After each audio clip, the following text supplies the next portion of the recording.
Bienvenue dans Libre d'être riche, le podcast qui transforme votre rapport à l'argent et vous aide à mieux gérer vos finances personnelles, à gagner plus sans nécessairement travailler plus et à investir intelligemment. Je suis Nathalie et chaque semaine, je vous parle d'argent, d'investissement et de liberté financière.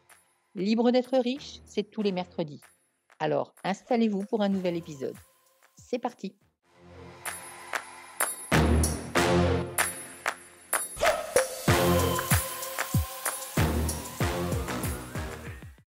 Je suis sûre que vous avez déjà entendu le conseil suivant, que vous devriez vous occuper de vos finances. Mais savez-vous pourquoi c'est si important?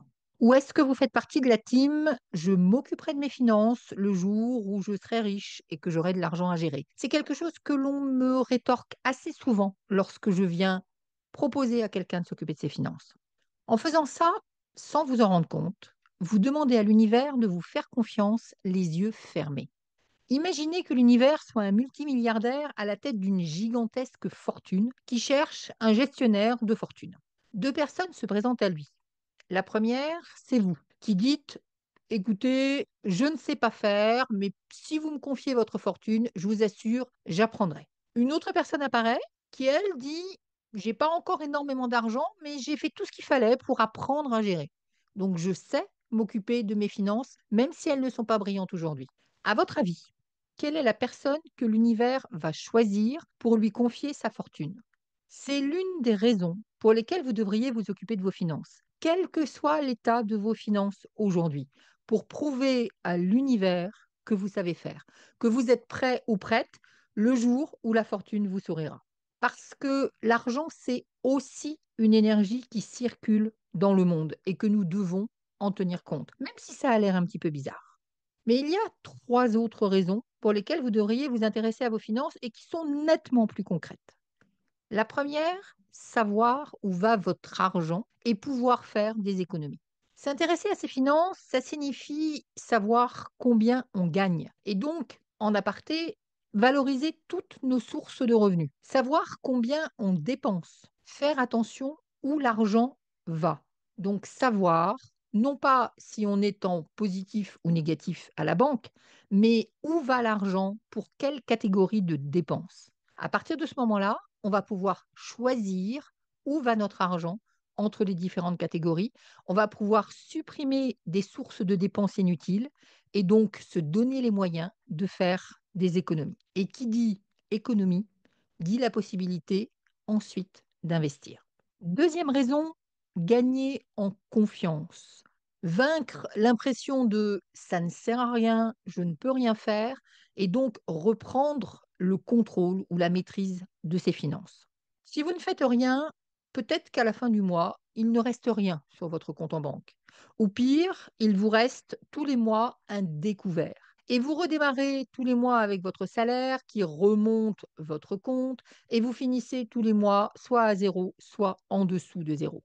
C'est totalement frustrant parce qu'en réalité, rien n'avance. Et si vous ne faites rien, ça va continuer encore, encore et encore, même si vous obtenez au bout d'un certain temps une augmentation. Pourquoi? Parce que vous allez manger l'augmentation dans un complément de dépenses. Sauf si vous décidez, par exemple, de mettre 20 euros de côté tous les mois. 20 euros, vous me direz, ça ne fait pas beaucoup. Ça fait quand même 240 euros à la fin de l'année. 240 euros sur un compte d'épargne de type livret A au lieu de zéro si vous n'aviez rien fait. C'est le début de la reprise en main. Et bien évidemment, si ça n'est pas 20 euros que vous mettez de côté, mais 200 euros, alors à la fin de l'année, vous aurez 2400 euros. Même si le mois de décembre se termine à découvert, à côté, vous avez une réserve, un compte épargne avec 2400 euros à disposition. Bien sûr, à condition de ne pas piocher dedans à la moindre difficulté.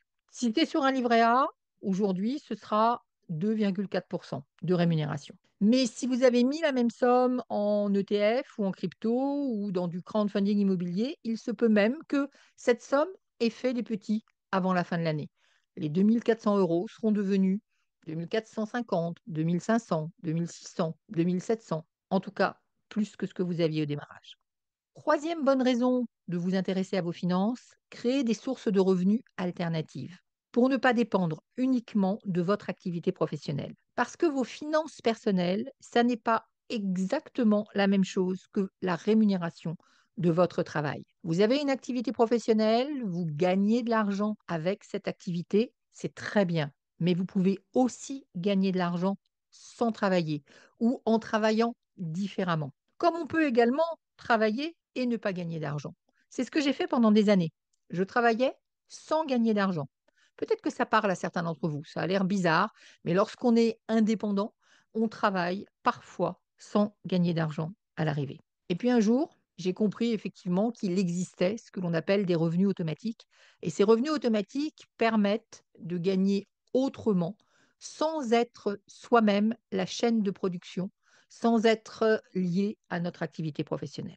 Alors maintenant, dites-moi, êtes-vous vraiment décidé à vous occuper de vos finances?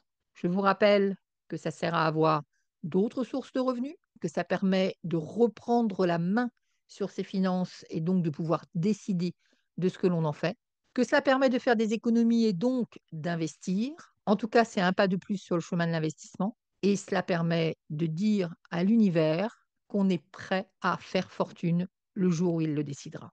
Si vous voulez en savoir plus, cliquez sur le lien dans le descriptif et vous recevrez tous les dimanches un mail qui parle d'argent, d'indépendance, de liberté financière et d'investissement. Merci de m'avoir écouté. Si cet épisode vous a plu, abonnez-vous dès maintenant sur votre plateforme de podcast préférée et prenez quelques secondes pour me laisser 5 étoiles et un avis. C'est grâce à vos retours que je peux créer du contenu toujours plus pertinent et vous accompagner au mieux dans votre voyage vers la liberté financière. On se retrouve mercredi prochain pour un nouvel épisode de Libre d'être riche.